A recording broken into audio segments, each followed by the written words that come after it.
And we're back. Listen to that. Super quiet, no annoying fan buzz as the little tiny fan in the 1U power supply annoys. Network is back up.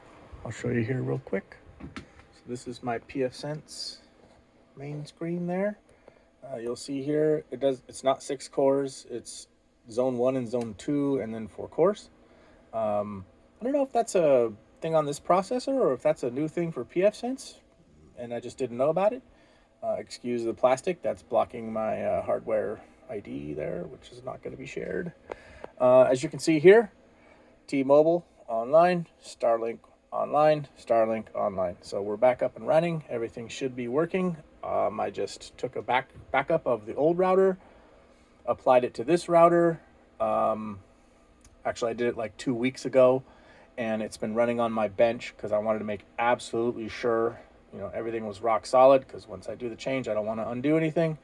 Ran several iPerfs through it, all kinds of stuff. The 4 cores got 16 gigs of RAM, but I could do 4 iPerf sessions at the same time and no problem. Was able to max out gigabit connections, and the maximum wattage was at like 36 watts of electricity on the new router. So super good. I'm really happy with it. Here is the actual case as well. I wanted to talk a little bit about the case. I really like this case. It was about $100 or so on eBay. I blocked off the front here with a piece of plastic because the fans are set to pull air in from the back and blow through the front. I can feel a little bit of airflow. Excuse the cable management. I will take care of that, just not right now.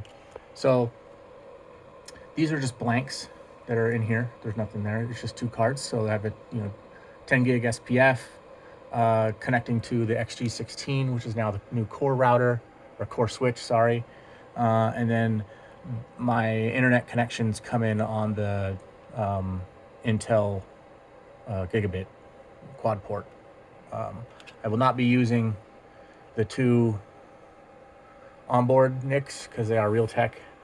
The new one has IPMI, which I was able to upload the latest firmware and do all that good stuff with it. So that's definitely a plus there. It's also already connected to my AVOSynth KVM.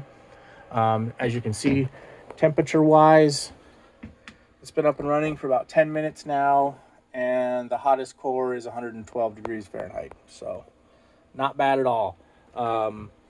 So we'll see. We'll continue to monitor once things get mounted into the cabinet. The thermal load changes a little bit, so I'll keep an eye on it. Maybe adjust some fan curves and something like that. It's set right now on the slowest fan curve for the processor, so maybe bump that one up. I don't I got to tinker with it now that it's inside where it's going to have its regular thermal load. So we'll see how that goes. This case also. No pop rivets on the case. Everything is screwed together. So you can take all the panels off. You can move things around. You can, shave something off if you need to without having to completely dismantle everything. I'll show you here around the back. Excuse the dust.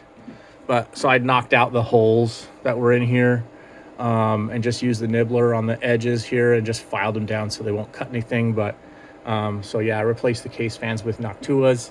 And they are pulling air in from the back right now. The nice thing is this has the little grill on top, so the power supply itself set to hybrid, I think.